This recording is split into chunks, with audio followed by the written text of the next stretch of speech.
where the truth gets clear. Every voice matters, every story's heard here. From home to the headline, she's breaking it down. Clarity and courage, that's how justice sounds. Order in her court, no matter the scene. From love and the law to what's on your screen. Family, fun, and the world we chase. A breezy up, bullet justice in its place. Where we are. Every word, every view. Justice isn't just served. It's tailored for you. Welcome to Order in Her Court. My name is Obrizia Bullard, and I am your host. Here, this is where family law meets the reality of compassion, clarity, and straight talk. This is our guest, Keisa Campbell. Good afternoon, Miss Campbell. Hi, how are you? I'm going to go ahead and put something else on that name. Okay. Dr. Keisa Campbell. You know what? Let me put some respect on that name. Dr. Keisa Campbell. Yes, ma'am. Well, thank you for joining us. Yes, I am glad to be here. Thank you for having me. Absolutely. You said if you're going to introduce me, you're going to introduce me correctly. Absolutely. The funny thing is I usually don't even worry about it. It's just like some people say it, some people don't. I'm still getting used to it myself. So. But you know what? You earn it. You deserve it. Yeah. You should be called it. Yeah. For sure. Yeah. Well, thank you for joining us, Dr. Campbell. I am so excited to have you, to introduce you to our audience. Yes. Tell me a little bit about yourself. Oh, where you want me to start, girl? Let me just tell you a little bit about my journey, okay? So my journey started at 14, being a teen mom, got married at 21, and by the age... We got to put a pause on there. Yeah. Did you say 14? Yes. Teen mom? Yes. Okay. Yes. Okay. So I usually try to start there because I want people to really know the journey. So when no matter what they're going through, if I went at 14, then as an adult, we got to keep it moving, right? Right. And so... teen mom at 14, went off to college, got married at 21, and right before my 41st birthday, I was divorced. And so... Anticipated? You know what? No, I didn't know nothing about this divorce, baby. You know, it was like one of those things, like, oh, where'd that come from, right? Yeah. You know, marriages have issues and things, right? But I felt blindsided. You know, I really felt blindsided by it. Didn't see it coming. But you know, I've done a lot in my life since then. You know, many certifications and schooling, even as a 14-year-old teen mom. I have to state all of that because even going through a divorce, which was the most traumatic experience, not even having a kid at 14. Really? No. So your divorce was more traumatic than having a child and raising a child at 14. Absolutely. Yes. Going through a divorce, it's like, you know, the saying is you know who, or you think you know who you married, but you definitely don't know who you're divorcing. Yes. Right? Yeah. Being a mom at 14, I always had a vision for my life. So that part for me, as long as I can see it, I can accomplish it. I knew I was not going to build statistics. I knew those things. I put things in place at 14 to make sure that I graduated with my class, to make sure that certain things was in place. I got a scholarship. I went off to school. And so those things. But when you're going through a divorce, you can't control it. You can't control that. Yeah. You can't predict it. You can't see what's happening next. The moment you feel like you thinking, then it's like, whoa, another pivot, right? So, it was the most traumatic experience to date. And God, you can't give me nothing worse than... Lord, save me, spare me. Spare me, right? Nothing more traumatic than that. I mean, I literally considered, and I'm going to share this because this is a lot of, you know, women's stories sometimes. I considered taking myself out twice, you know, because it was so bad. And thankfully, I had my girls. Right. I had to remember, like, I felt like they were echoing in my head, like, we couldn't stay for us. How many girls do you have? 3. Okay. 3 beautiful daughters, grown adults. Oh, thankfully, keyword grown. Grown, empty nester. Empty nester. And so... now let me ask you this. Were they both in the house when you got divorced? Well, when I went through the divorce, the oldest one had already graduated college, so she went on. I had a rule like once you graduate, you can't come back. Yeah. And so she literally took it literally. Mm-hmm. Thank you, Lord. I love her. And my second one was about to go off to college when I found out that I was getting a divorce. Like literally a couple of weeks later, she was off to college. So she went off not knowing what the trajectory of what coming home would look like. Right. You know, it was like being called into a space. Well, he told them before we can tell them together, right? Yeah. It's like why we didn't sit down and have this conversation together. But yeah, so it left us with one daughter being in the home, and she was around 12 at the time, and that was hard. Yeah. You know, trying to take care of myself and make sure she was good too, and the ones that are not in the house, are good. Yeah. You know, I think people forget that adult children are still children. Oh yeah. And they have a feeling about things that they're not even in the home to experience. It's almost the collateral damage. Yeah. You know, my oldest one went through it in her own way, making sure that she took care of herself the best she knew how. My middle one really, that was really bad. I mean, I would get calls from friends and things. It was like, hey, she's down here struggling. And you're thinking because she's away, she's not really impacted, but she was impacted. She don't know what's going on at home. And it's almost out of sight, out of mind. Yeah. She's away, so you don't even realize that she is processing too from a distance. From a distance. All while you're trying to process. Absolutely. And on top of that, you know, being away when something so traumatic happens, how can your student really focus, right? Because it wasn't a span of time where, okay, 6 months in, now I'm going to school and they going through this, right? No, it was literally a few weeks. And then you getting dropped off with both of your parents that really ain't really saying much. Like, to each other. Right, yeah, we talking, but it's really awkward, right? Yeah, we're moving in silence. Right. With other family members too. Right. So, you know, you're moving around each other and just not knowing what that really looked like for her, not being in that same space. And then you have this middle schooler who, when you're in middle school, you're already going through your own challenges, you know, that middle school age, and then you want to throw a divorce. And she had so many high hopes, right? She would tell us like, oh, I can't wait till my sister go off to school because I'm going to eat popcorn in the bed with mom and dad. Like, we're going to have date nights together. She like, had planned it out. Plans. For both of you all. Oh, yeah, for both of us. And the funny thing was, I didn't know that it was about to happen. He knew. Yeah. And my baby planning.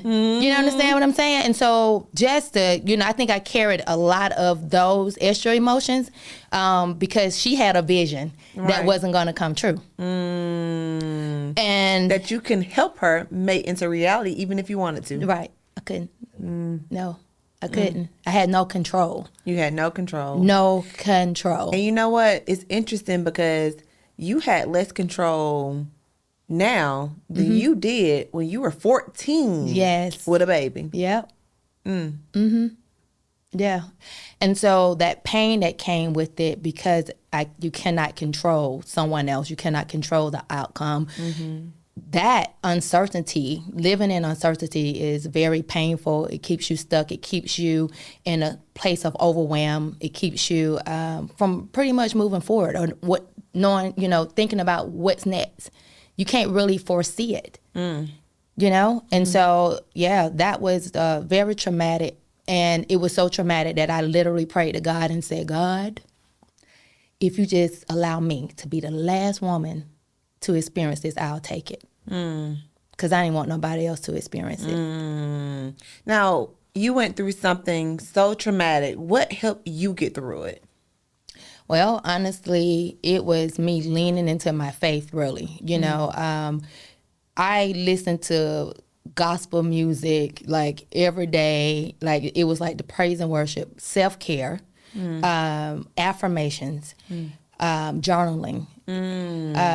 Those were like the main things that were on repeat for me. Like I had things written on mirrors. I had Post-its on lampshades. Like anytime I thought that maybe we can reconcile this thing before it gets to done, right? Then I look at these sticky notes that I don't put on my on my lampshade. Like, no, you need to, you get it to yourself. Right, right. And so that piece, some days I didn't know how I got out the bed, got dressed, got to the car, got to where I was going. in reverse all the way back home.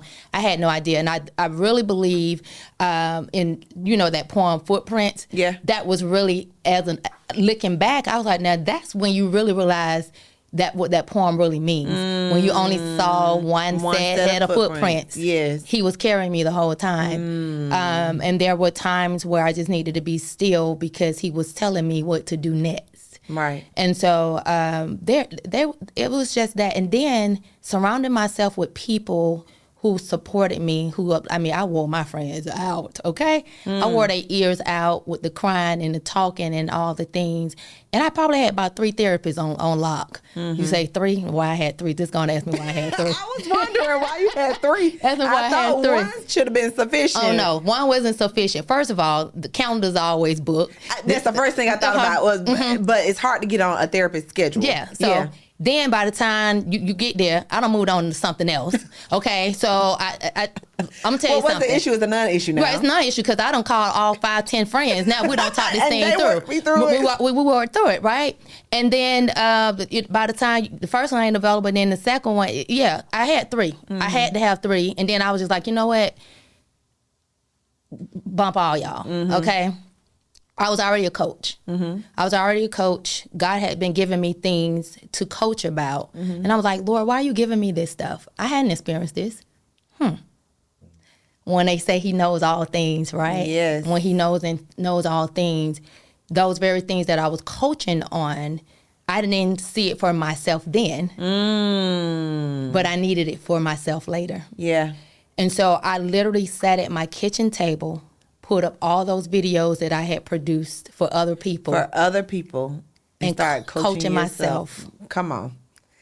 When sometimes you have to encourage yourself. Encourage myself. Yeah, and stop calling. I mean, I was at that table with the notebook, the computer, and I was listening to myself talk to me. Playing my words back. And that was like the beginning of like, okay, the journaling, getting the thoughts out my head. And so oftentimes, we store this stuff in our head and we don't find a way to release. And I found my release in writing. I found my release in, my affirmations, but more so writing. When you're writing, you're getting the things out your head, you transferring it to paper. There's something powerful about that. Right. And you don't have to carry it no more at that point. It's on the paper. At what point did you feel the weight starting to lift?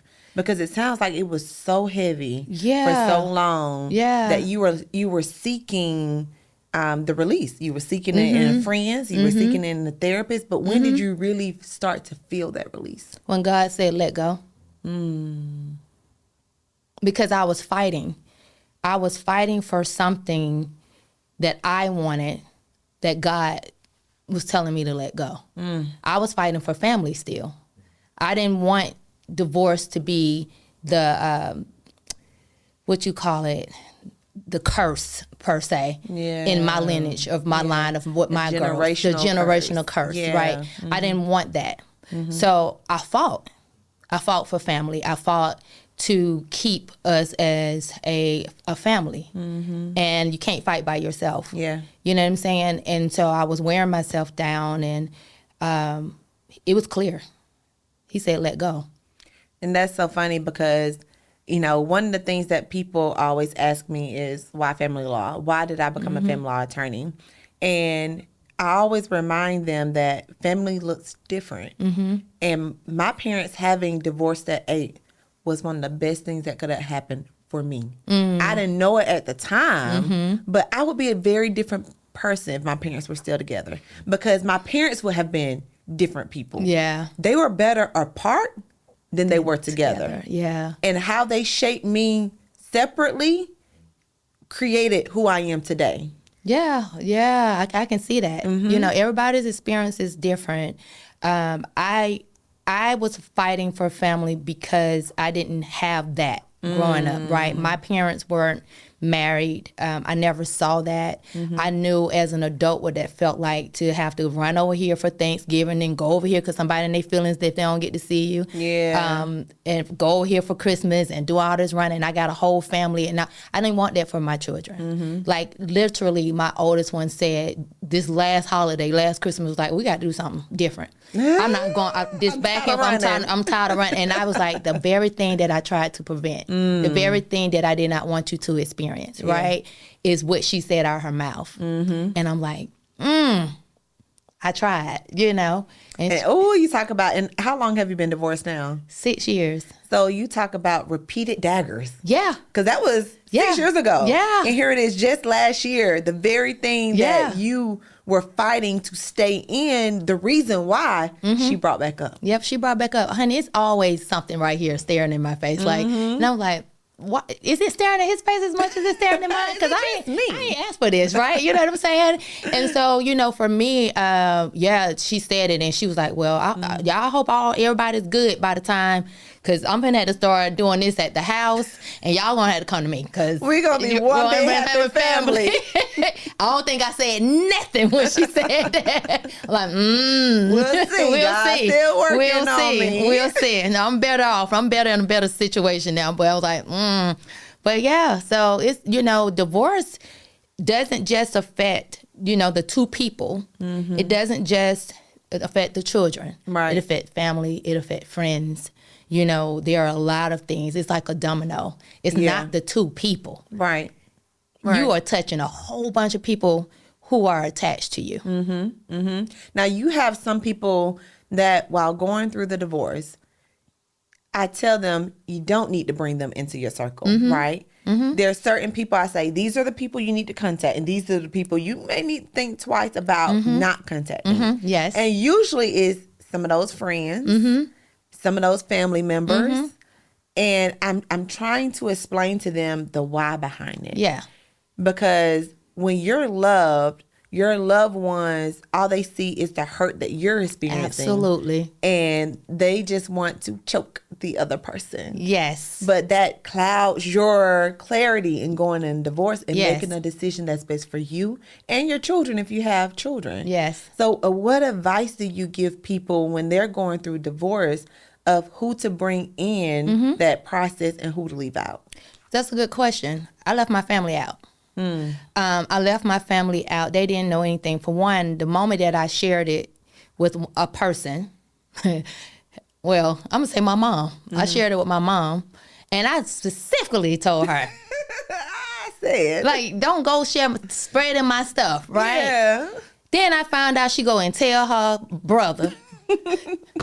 And then my cousin heard it, who knew, and she said, your mama told. So she don't know how to find out. Lord, you know what I'm saying? Right. And I called her, I was like, did you do? She's like, well, I only said something because I said, but what I tell you? If I wanted him to know, I would have went to him. Like, you can't even follow simple directions, like instructions, like, don't do it. Like, for real. And so, because at the end of the day, when you bring family and you're hurting, what if you were to reconcile? Yes. People do not get past, oh, I remember when. Oh, she must have got past it, but you know, but so I left them out.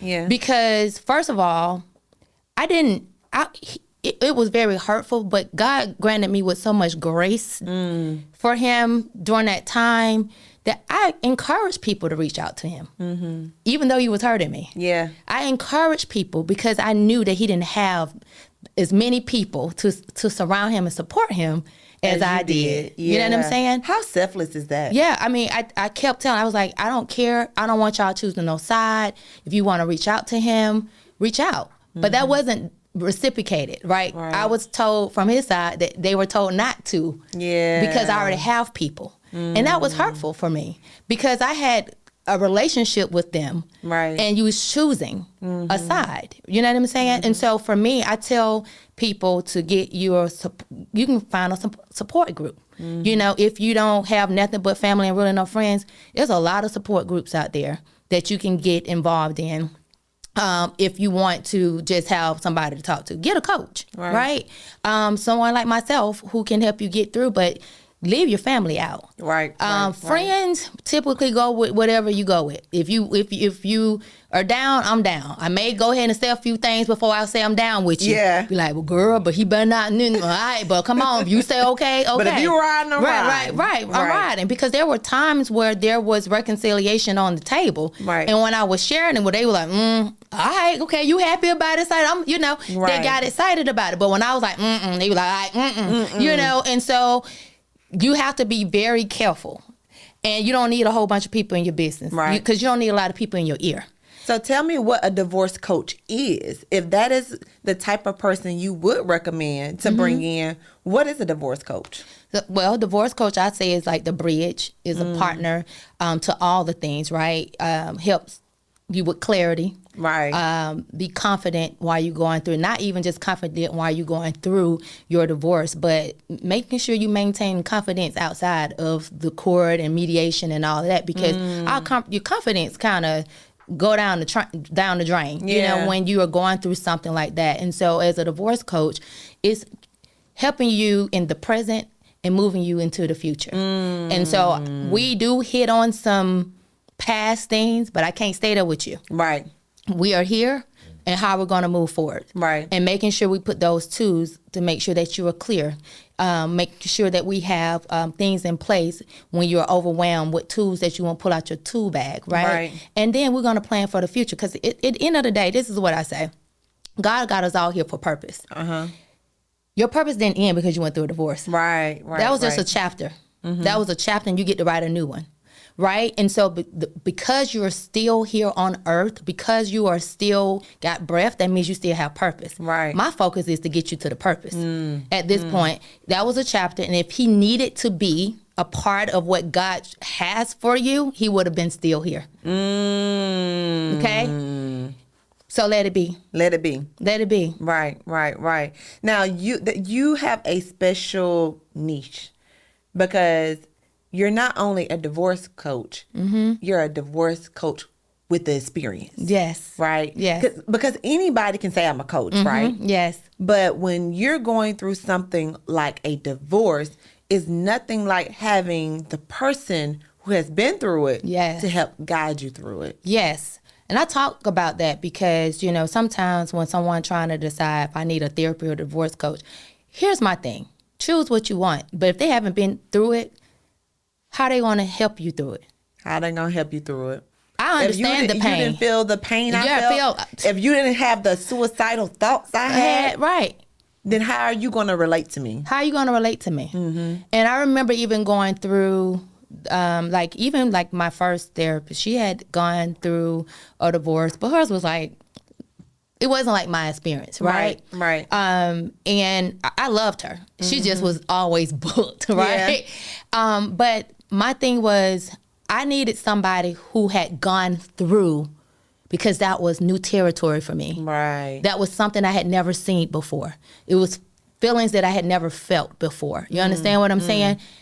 Somebody better help me. Right. Because I feel like I'm suffocating right now. Okay? I'm on this life support and they got the tubes everywhere. And so I needed that, and when I could not find it, and I did reach out to somebody who had gone through it, and her suggestion was for me to go read her book. That's fine, but I wasn't in a reading mode. I can't read right now. I can't read right now. I'm on life support. I'm on life support. And I need some immediate attention. I need some immediate attention. And so I had to go coach myself. Yeah. I just had to go coach because God was leading me. He was like, nope. I need you to sit down, because I already gave you your tools, because he knew what else he had in store for me. I never imagined me as being a certified life coach that it would turn into me being in this space of coaching. Right. You understand what I'm saying? But everything works out. It all works together, right? And now I get to help women to, walk in confidence, become more clear, walk in purpose, you know, build life outside of, or the afterlife of divorce. What does that look like? How are you showing up now? How are you showing up while you're going through it? Because, when you are going through stuff, people likely show up looking like what they're going through. Right. That was one thing that I didn't do. No matter what them suicidal thoughts. Well, my best friend would say there was one time that I came into the office. She said, girl, what you got on? And then she was like, girl, I don't know what's going on with that makeup. don't know what's going on with you today. I have never seen that moment. And she said it wasn't bad. She said, but it wasn't you. Yeah, it wasn't me. Yeah. Because I said, what's all that? But she said, well, I mean, I see people look like that, but that wasn't you. Yeah. I know how you step. Right. And I was like, because I don't think I ever been that. She's like, okay. It's just when you're, Yeah. So she knew. Like, I was like, leave me alone today, you know. Yeah. But I always showed up because I understand the power of when you get dressed. Okay. The power when you put on some clothes. When you put on something, you just walk different. And even when you're going through stuff, it just make you feel a little bit better. So how do you incorporate that in your coaching? Because I don't hear a lot of coaches that say, I care about how you look. Oh, I do. Because you're speaking, first of all, oh, girl, okay, now you want to take me, so you got to take me there. First of all, it's very important on how you look because it dictates your day, right? People, I feel like when I showed up today for this assignment, this is how I dress anyway, but I showed up. And when you're going through something, the best thing that you can do for yourself is at least put on some clothes. If you go in there with a t-shirt, some jogging pants, I don't even own jogging pants, okay? No jogging pants. I don't own any jogging pants. Really? None. It's not in my wardrobe. Okay. Jogging pants. You put on a hat. Your posture reflects it. Your mood reflects it when you're going through it. You just like you don't care, and everything that can hit you that day, you just won't carry it more. But when you show up, it's like I may not be feeling the best, but I'm gonna put on some clothes anyway. It just does something different for your spirit. But what about those people who they don't have the bandwidth to even go in their closet? They're trying to make it out the bed. That's why they need a coach. That's why they need a coach. Yeah. Yeah. Yeah. Because I'm telling you, because some friends in their ear be like, girl, I know you're going through it. But you cannot be coming up. Like, everybody in the world don't need to know your business and what you're going through. People did not know I was going through a divorce unless I told them. Right. Nobody knew. Because you didn't show up that way. I didn't show up that way. Right. I was crying in the inside. The heart was in shambles. It was on the floor. And I'm not going to lie about that. But I didn't show up reflecting what I was going through. So why would I need a coach if I got a counselor? If I got a therapist? Well, the therapist ain't gonna tell you go. The therapist ain't telling you that, right? I can go to the therapist with my jogging pants, but if I show up to my coach with my jogging pants, not Dr. Campbell, she gonna say, we're gonna do this again. Yeah, we're gonna do this again. We gotta rewind. We gotta rewind because I'm moving you forward. I'm letting you step into the power that you do have. That you still have power, even in the uncertainty. You still have power in the chaos. Yes. There is still power that you get to, because you get to decide how you're going to feel that day. Right. Okay? That's your power. That's your power.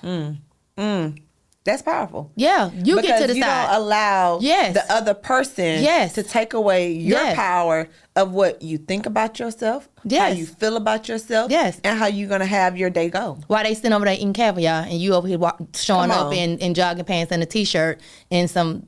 And they living their best life. Living their best life. And you the only one over here suffering. Absolutely. No, that's a no for me. So my coach is going to tell me, you need to get yourself together. You need to get yourself together. And I know it hurts. I've been there. I don't care if it's just, look, we can get you a whole uniform wardrobe together. Just, it's already set. Just go in there. But you won't show up for yourself. You're going to show up for yourself. You won't show up for yourself. You're going to show up for yourself. You ain't showing up for nobody else but yourself. This is personal at this point. It's a personal thing because you don't want to spiral so deep down in depression, because when you're not showing up for yourself and you keep dressing your body, you are telling your body, your spirit, this is how I want to feel. Right. And it's okay. And it's okay. But it's not. Right. Right. Because the longer you stay there, the longer you spiral, the worse off it is. So when should somebody start looking into getting a divorce coach? At the beginning. At the beginning. At the very beginning. So if I'm the one planning the divorce, do I need a divorce coach before I file? Or do I need one after I file? Because it's different when if you're hit with a divorce compared to if I'm the one who wants the divorce. Yeah, you want it, but guess what?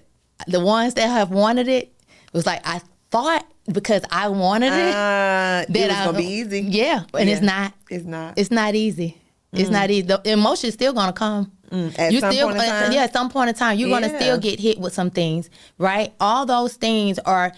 I like to say, I'm just the co-pilot on the journey. I'm the co-pilot on your journey, and if you are the one that is initiating it, and you come to me, I'm probably gonna ask you 15 million questions because I'm for marriages. Okay, yeah, I am so for marriages. I think marriage is a beautiful thing. You just have to be with the right person, right? I would do it 10 times over, right? And so I would probably ask the questions that the friends ain't really asking, like, which is what you should do, yes, right? Yes. Because even as friends, in some aspect, they're always trying to protect you. Yeah. Because that's what loved ones do, right? Yeah. Loved ones protect you in every way that they can.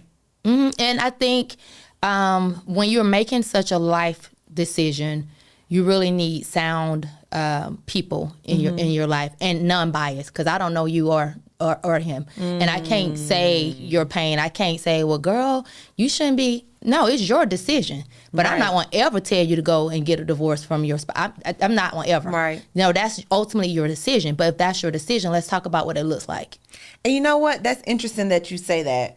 Even as a divorce coach, you're not going to say, go get a divorce. No, I'm not.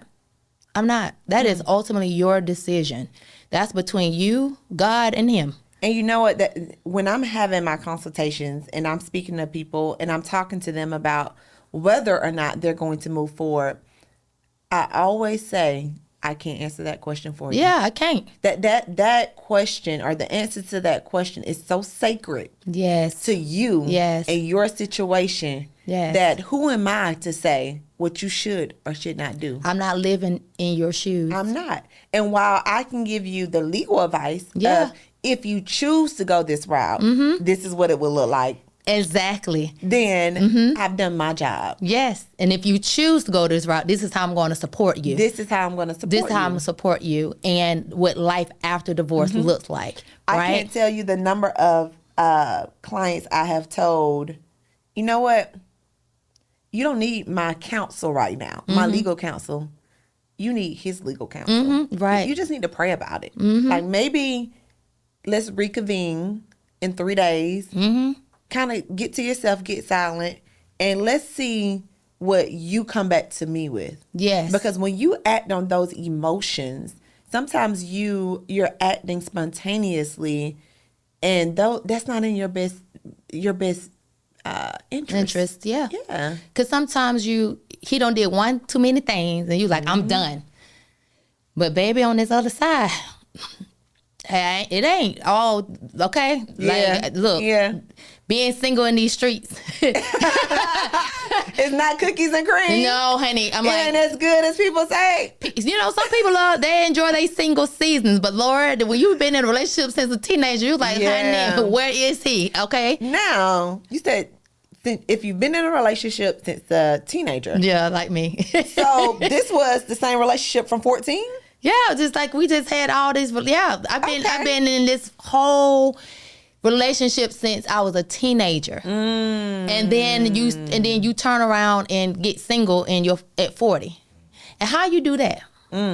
Like how I go out here and date? Yeah, right. When I've been dating, I haven't dated since 14, right? And honestly, at 14, you probably don't know what dating is. No, girl, no. You just I digress. At that point, you just don't really know. Yeah. Yeah. I mean, that's hard. That's hard. So you as a coach, I don't know. I'm going to give you my own, I guess, view of what you are. You to me, you're a cheerleader. And not only are you the cheerleader, but you are that advocate. You're the person saying, hey, I'm going to pull you when you don't want me to pull you. Yeah. I'm going to cheer for you when you feel like you don't deserve to be cheered for. Yes. That's what that divorce coach looks like. Yeah. You need that person that has walked in your shoes, know what it look like, so I can say, okay, you're experiencing this, but this is what this is what we're about to do, because we won't get past this, because I know what to do. I've done it. I'm on the other side of that, right? And sometimes you go into a therapist, and with my experiences with therapists, and hey, shout out to all the therapists out there that are doing their thing. Sometimes you have to go through a number of them to get to the right one. And so when you are in that space and place where you need somebody, you want somebody who really understands. Right.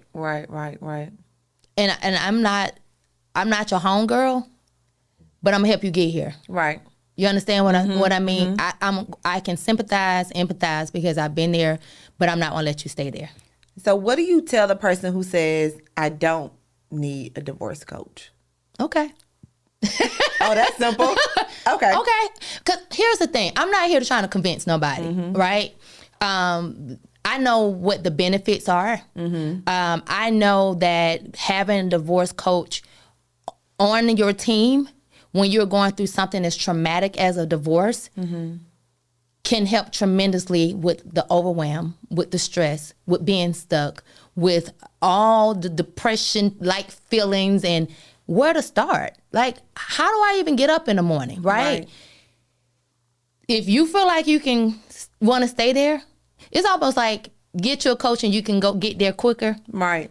You just want to get to the other side quicker. You want to get to the other side quicker. I'm gonna help you. Help catapult somebody. Yeah, I'm help you. You really send them soaring and taking them quicker. Yes. Than they will ordinarily get there on their own. Yeah.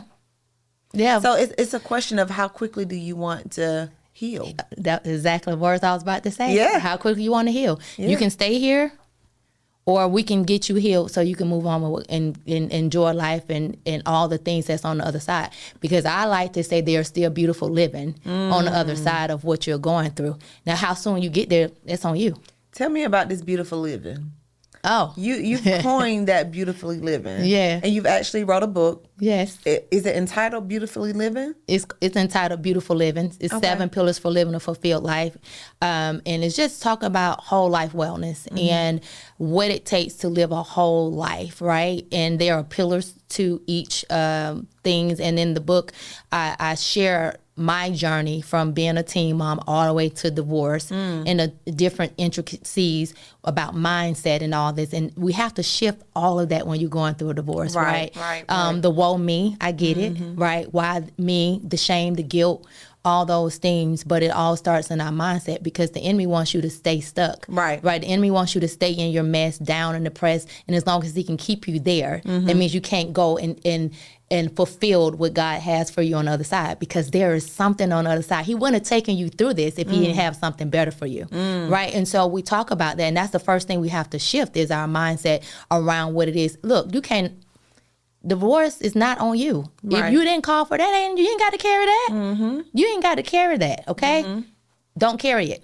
We carry more than what we should. And on the things we do carry, we have to figure out a way to change our mindset around it. I talk about having the relationship. You asked me, like, what was one of the things that I did? I was like, I really leaned in. Like, I really had to worship all day long. Like, it was like worship, when they say worship in the middle of it. Yeah. Baby, in the middle of it was worship. You had to get through it. I had to get through it. Yeah. And worship was the thing. I can talk all day, but worship was my thing. So I talk about building the relationship with God. Like, you have to have it in all things that we go through, right? When you're going through a divorce, honey, if you don't know him, you want to know him then. You want to go to find him. You want to go find him. You're like, Lord, I have not been at your feet. But if you here I am, and if you took the divorce to get my attention, I am here. Right. Okay?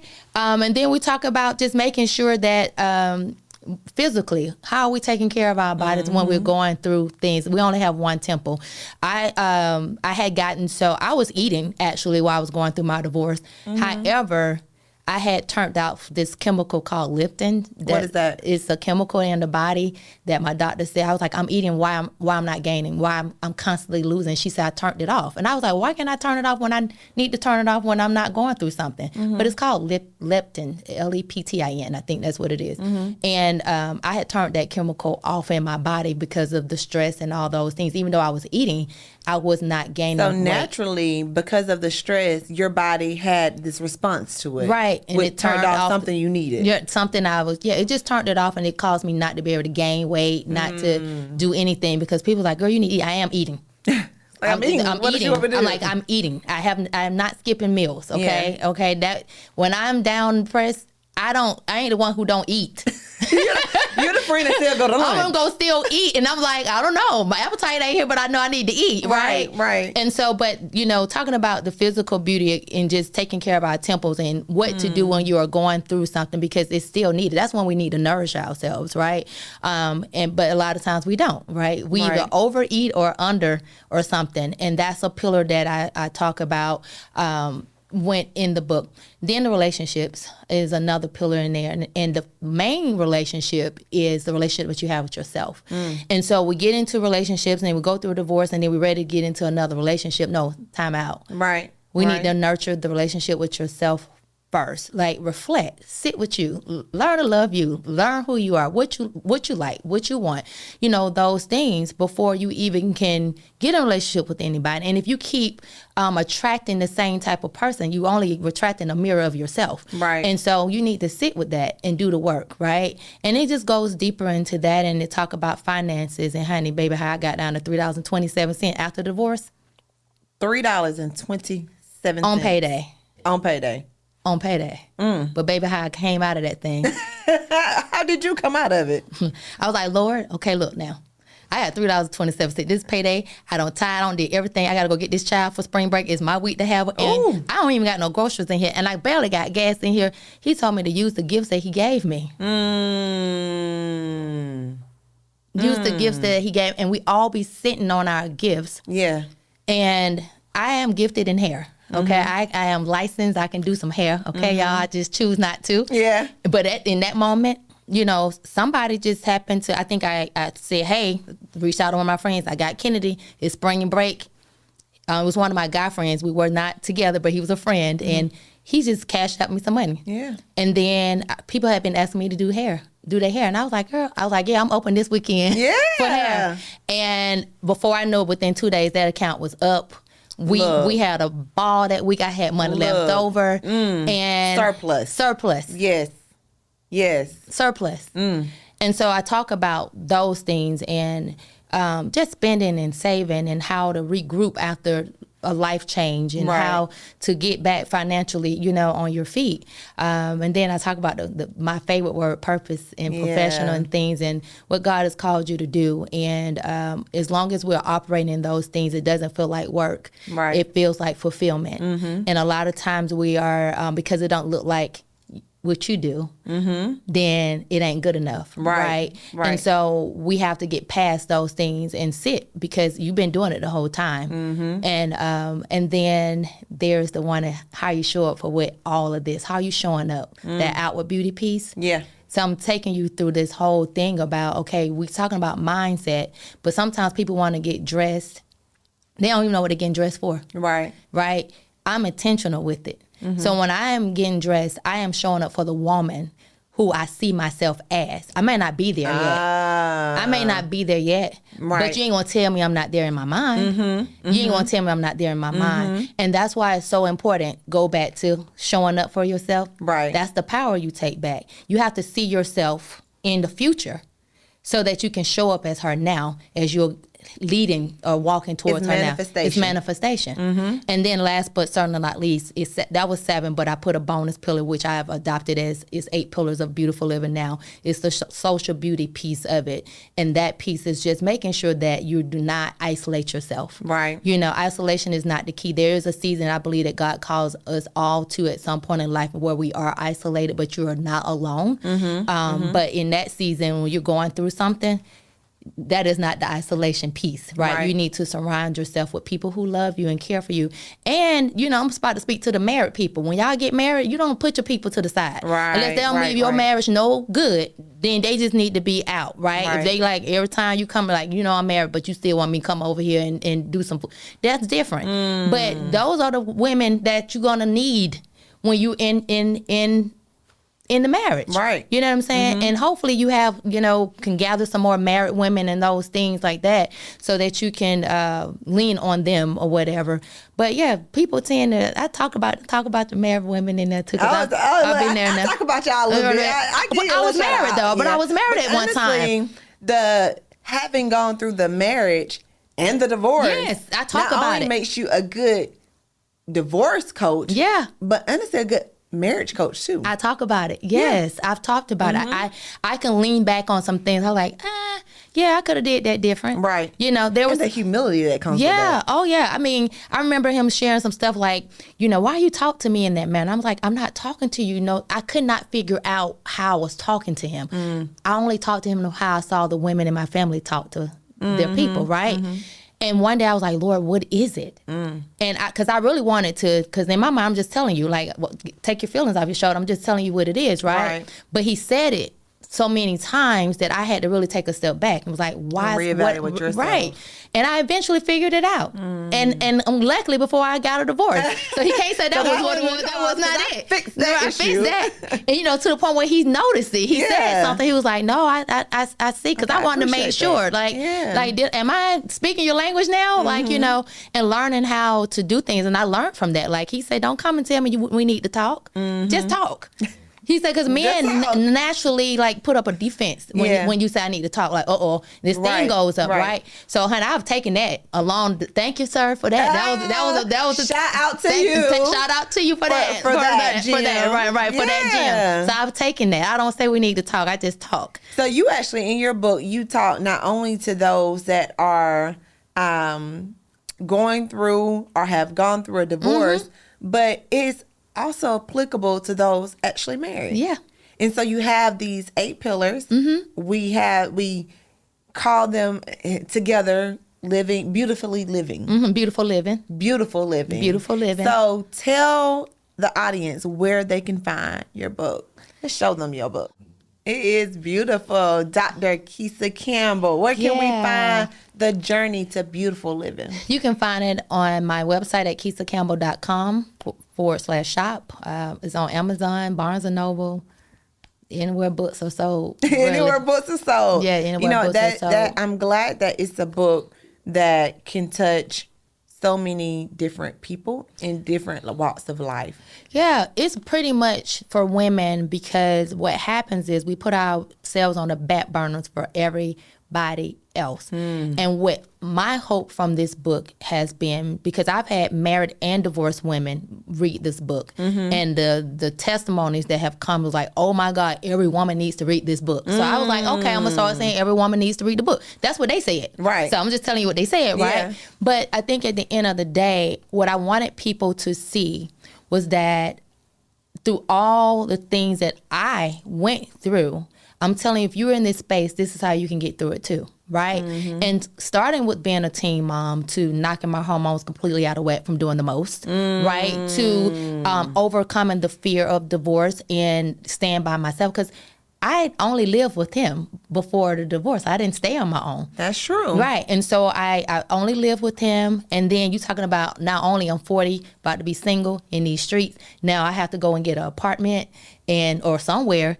And I had never done that. Because you all literally grew up together. Yeah. You became an adult together. I moved from my mom's house. He moved from his granny's house. And we moved in together. And so how that was so crippling with my mindset was causing me to stay stuck.